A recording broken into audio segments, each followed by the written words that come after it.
Okay, we're going to be talking about parameter collection. This is what you're doing.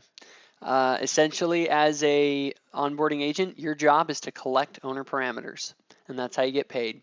Collect more owner parameters, get more money. That's what it's all about.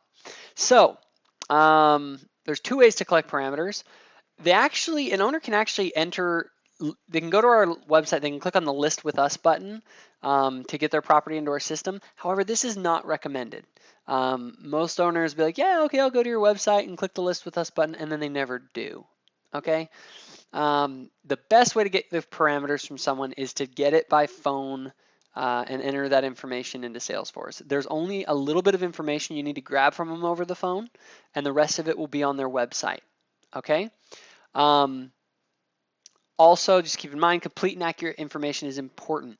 If you want to submit a property without all the required information, for some reason you don't have all the parameters, you need to contact management to see if we can make an exception or work around it. Otherwise, you have to get all of the parameters for that property. If you have any questions, again, contact management. We'll try and help you out. So let's talk about the parameters. Really, there's only these few items right here that you need to usually get somehow outside of their website. Okay, so the big three, you just need to get some kind of approval that they want us to send deals, and then you need to get what is their cut that they require. Usually, an owner will be willing to give a certain cut, and how much are we getting? How much are they getting? You need to get them to communicate that to us, what they're willing to offer us.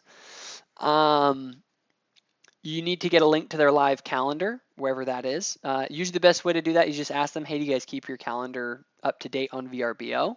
And usually on the VRBO site, it is up to date, and so we're good. These are the non-website things. You need to get the property address. You need to get the owner's contact information, which usually you'll already have because you have their phone number. You may just need to get their email address. There's a person that is the check-in contact person. So you'll need to find out who it is that checks them in. It's going to be checking in the guests. Who is the guest contact in order to check in. If you don't get that, you can usually assume that it's the owner, or you can just put the owner's information. It's fine. And then we need to find out what their cancellation and refund policy is. And this needs to be, I'm going to get rid of where it says written here. Their cancellation and refund policy, you need to put this down very specifically when you write it down in Salesforce. It needs to be very clear because what you put in Salesforce is what is going to end up on the guest's contract. Okay, so if they say, I give refunds if people are outside of 60 days, but less than 60 days out, it's I only do XYZ. You need to make sure to have that clearly outlined, okay?